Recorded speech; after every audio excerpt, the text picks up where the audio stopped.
नमस्कार दोस्तों, इसके पहले हम लोग जो पढ़ रहे थे वो अनुपात और समानुपात संबंधित हम लोग टॉपिक पढ़ रहे थे और इससे संबंधित जो महत्वपूर्ण क्वेश्चन थे जो कम से कम एक बार यूपीएससी, उत्तर प्रदेश पीसीएस या अन्य स्टेट पीसीएस में कम से कम एक बार पूछे गए हैं। तो ऐसे सवालों को हम लोग एक बेसिक कंसेप्ट के आधार पर समझने की कोशिश कर रहे थे। तो आज हम लोग अनुपात और समानुपात से संबंधित कुछ और प्रश्न हैं जो यूपीएससी या उत्तर प्रदेश पीसीएस या अन्य स्टेट पीसीएस में कम से कम एक बार आए हैं, तो उन पर हम लोग एक गहन कंसेप्ट के आधार पर चर्चा करते हैं। तो हम लोग देखते हैं, इसके कंसेप्ट को समझते हैं, क्योंकि अगर हम लोग कंसेप्ट इसका ही मूल जड़ होता है। यदि हम लोग इसके कंसेप्ट को समझ लिए तो समझ लीजिए इसके मूल जड़ को पकड़ लिए। हम लोग सवाल के अगर मूल जड़ को पकड़ना अगर स्टार्ट कर दिए, पकड़ना सीख गए, तो हम लोग को पता चल जाएगा हाँ सवाल सॉल्व कैसे होता है। तो आइए हम लोग ये देखते हैं अपना पहला जो क्वेश्चन है। पहला क्वेश्चन बहुत ही सरल है दोस्त। ये कह रहा है दो संख्याएं हैं 5 और 6 के अनुपात में हैं। यदि दोनों में से 8 घटा दिए जाएं तो वे 4 और 5 के अनुपात में हो जाती हैं, तो संख्याएं बताइए। तो मेरे भाई इसमें जो कह रहा है आप वही करिए, आप जरा से भी अपने रास्ते पर से मत भटकिए। देखिए क्या कह रहा है। तो क्या कह रहा है, दो संख्याएं 5 और 6 के अनुपात में है। तो अनुपात हम लोगों को दोस्त मालूम है, कोई अगर 3:4 में है तो इसका मतलब 3/4 हम लोग लिख सकते हैं। तो यही चीज़ है यहाँ पे। तो क्या है, दो संख्याएं 5-6 के अनुपात में है, तो दो संख्याएं 5 और 6 के अनुपात में है। तो दोनों में से 8 घटाने को कह रहा है, 8 हम लोग घटा भी दिए। जब दोनों में से 8 घटा दिए तो कह रहा है वे 4 और 5 के अनुपात के बराबर हो जाती हैं, यानी 4 और 5 के अनुपात बराबर हो जाती हैं। तो क्या कह रहा है, संख्याएँ बताना है।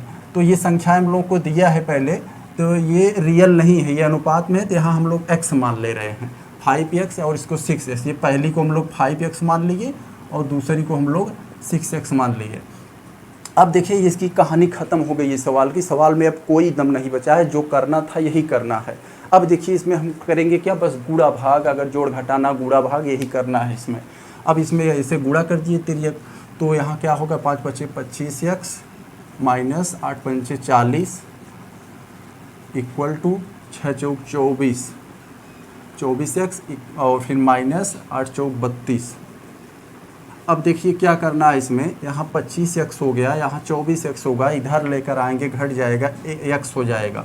x इक्वल टू ये -40 है, ये -32 है, तो हम लोग इस -40 को इधर लेके जाएंगे तो ये +40 हो जाएगा, और +40 में से -32 जो है ये चला जाएगा, तो कितना हो जाएगा, ये 8 आ जाएगा।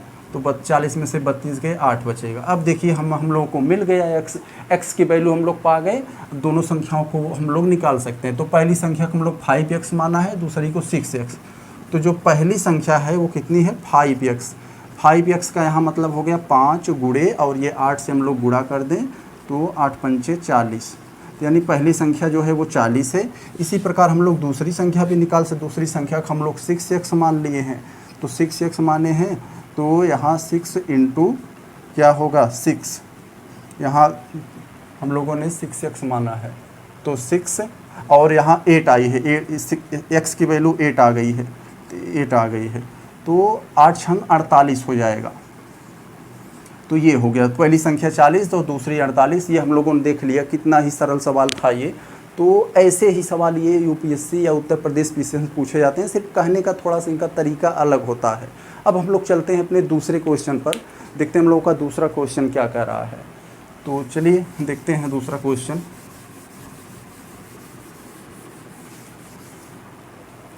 दूसरे क्वेश्चन दोस्त सिक्कों से संबंधित है, वो जो हम लोगों को आता है अनुपात और समानुपात में, हाँ सिक्कों की संख्या बताइए, या सिक्कों का कितना मूल्य होगा, या कौन सा सिक्का का मतलब कितने होंगे, इन सभी संबंधी जो सिक्कों से संबंधित सवाल आते हैं बहुत बेहतरीन सवाल होते हैं। ये क्या कह रहा है, यदि 378 सिक्कों में, यानी टोटल सिक्का कितना दे दिया है, टोटल क्वाइन कितना दे दिया है दोस्त, 378। क्या कह रहा है, यदि 378 सिक्कों में 1 रुपये 50 पैसे और 25 पैसे के सिक्के हैं, यानी जो टोटल 378 सिक्का दे दिया है, ये रुपया नहीं है, केवल सिक्का है। 3 सिक्कों में 1 रुपया का भी सिक्का है, 50 पैसे का भी सिक्का है और 25 पैसे का भी सिक्का है। तो फिर कह रहा है कि जिनके मूल्यों का अनुपात 13, 11 और 17 है, तो 50 पैसे को सिक्कों की संख्या कितनी होगी ये बताइए। तो सबसे पहले जो 378 सिक्का दिया है, इनमें 1 रुपये का भी सिक्का है और 50 पैसे का भी सिक्का है और 25 पैसे का भी सिक्का है। तो फिर इसमें दे दिया है, इसमें क्या दिया है, सिक्कों के मूल्यों का अनुपात, यानी मूल्य कितने हैं, 1 रुपये वाला कितना रुपया है और 50 पैसे वाला कितना रुपया है और 25 पैसे वाला कितना रुपया है। तो यानी यहाँ मूल्य दे दिया हम लोगों को। तो 1 रुपये वाला का रहा है 13 और 50 पैसे वाला कितना दे दिया है, ये 11 और 25 पैसे वाला कितना दिया है, ये 7 रुपया दिया है। ये रियल में नहीं है मेरे भाई, ये अनुपात में है। तो अनुपात में ये सब है। तब हम लोग देखे हैं, हम लोगों को पता चल गया 1 रुपये वाला जो सिक्का है वो 13 रुपया है। तो इसका मतलब अब हम सिक्कों की संख्या निकाल सकते हैं। सिक्कों की संख्या,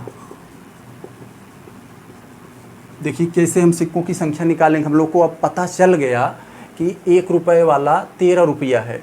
तो 1 रुपये में 1 रुपये वाला सिक्का जब 13 रुपया है तो उसके सिक्कों की संख्या कितनी होगी, 13 होगी ना। 50 पैसे वाला 11 रुपया है, यानी इसके सिक्कों की संख्या कितनी हो जाएगी, 11 दूना 22, क्योंकि 1 रुपये में 50 पैसे के 2 सिक्के की ज़रूरत होती है। तो 11 दूना 22। अब 25 पैसे वाला 7 रुपया है। तो हमें पता है 1 रुपये में 25 पैसे की 4 सिक्कों की ज़रूरत पड़ती है। तो 7 रुपये में 7 चौक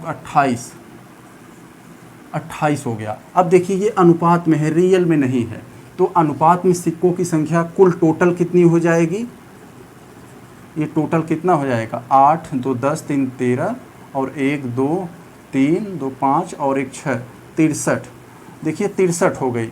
अनुपात में टोटल सिक्कों की संख्या 63 हो गई और रियल में सिक्कों की संख्या 378 हो गई।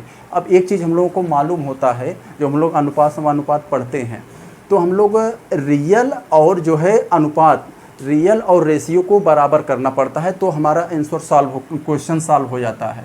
तो इसमें फार्मूला क्या लगता है, रियल इक्वल टू रेशियो। अब हम लोग यही लगा दें, रियल हमारा ये 378 है, रेशियो में 63 है। तो हम लोग यहाँ मान लें, यहाँ x मान लेते हैं, ये x है, क्योंकि x की वैल्यू हमें बिना x के हम लोग नहीं निकाल पाएंगे, तो ये 63x हो जाएगा। तो 63x इक्वल टू 378। अब 378 हो गया। अब हम लोग अगर इसे 9 से काट रहे हैं तो 9 सत्ते 63, 7 हो जाएगा यहाँ पर। और फिर ये किससे अगर 9 से काटेंगे तो 9 चौक 36 और यहाँ 18 हो जाएगा। तो 9 दूनी 18, 42 आ जाएगा। तो ये 7 छंग 42। तो x की वैल्यू हम लोगों को कितना मिल गई दोस्त, ये 6 मिल गई।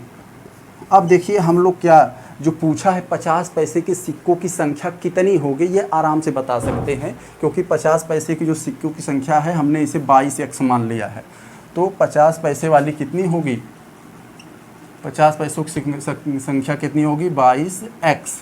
तो 22x का मतलब यहाँ है 22 का गुणा, हम लोग x पा चुके हैं, 6 कर दे रहे हैं यहाँ पर। तो ये कितना हो जाएगा, तो 6 दूनी 12, 2 6 दूनी 12 1 13। तो 132 सिक्के हो जाएंगे टोटल। तो इसी प्रकार हम लोग 1 रुपये का भी निकाल सकते हैं। 1 रुपये के निकालना हो तो 13 और x, 13 में हम लोग x का यानी 6 का गुणा कर दे तो हमें 1 रुपये की कितनी संख्या है, 1 रुपये का कितना सिक्का है, ये पता चल जाएगा। इसी प्रकार हम लोग 25 पैसे वालों की कितनी संख्या है सिक्कों की, इसको निकालना होगा तो 28 में हम लोग x का गुणा कर दें यानी 6 का गुणा कर दें तो हमें 25 पैसे के कितने सिक्के हैं ये पता चल जाएगा। तो हम लोगों ने देख लिया। तो हम लोगों से पूछा था कि 50 पैसे के सिक्के जो हैं वो कितने हैं, तो हम लोगों ने निकाल लिया। यहाँ 22x था, x की वैल्यू निकाल कर 22 में हमने गुणा कर दिया तो 132 सिक्के आ गया। तो ये थे कुछ ये सवाल यहाँ। तो जो ये कम से कम ये उत्तर प्रदेश PCS में दोनों सवाल पूछे गए हैं। तो हम लोग ऐसे ही अगले जो कुछ बचे सवाल हैं अनुपात समानुपात से संबंधित जो आगे बचे हुए हैं, इस पर हम लोग एक बेसिक कंसेप्ट के आधार पर समझने की कोशिश करेंगे और ये ख़त्म हो जाएगा जैसे इसके पूरे सवाल सॉल्व हो जाएंगे ये अनुपात समानुपात का। तो हम लोग आगे दूसरा चैप्टर देखेंगे। और हम लोग जैसा कि मालूम है, हम लोग जो क्वेश्चन ये उत्तर प्रदेश PCS UPSC या अन्य स्टेट PCS में कम से कम एक बार पूछे गए हैं, तो ऐसे सवालों पर हम लोग एक कंसेप्ट के आधार पर एक गहन विश्लेषण करते हैं सवाल का, उसको हल करने की कोशिश करते हैं एक कंसेप्ट के आधार पर, जिससे कि आपका माइंड उस परीक्षा हाल में भंग न होने पाए। हम लोगों को जैसे कंसंट्रेशन अगर बना रहेगा, हम लोगों को अगर कंसेप्ट क्लियर रहेगा तो कंसंट्रेशन अपने आप बना रहेगा। तो हम लोग चलते हैं, फिर मिल लेंगे बाद में। और आपको वीडियो अच्छा लगा हो तो वीडियो को लाइक शेयर ज़रूर करिएगा। धन्यवाद।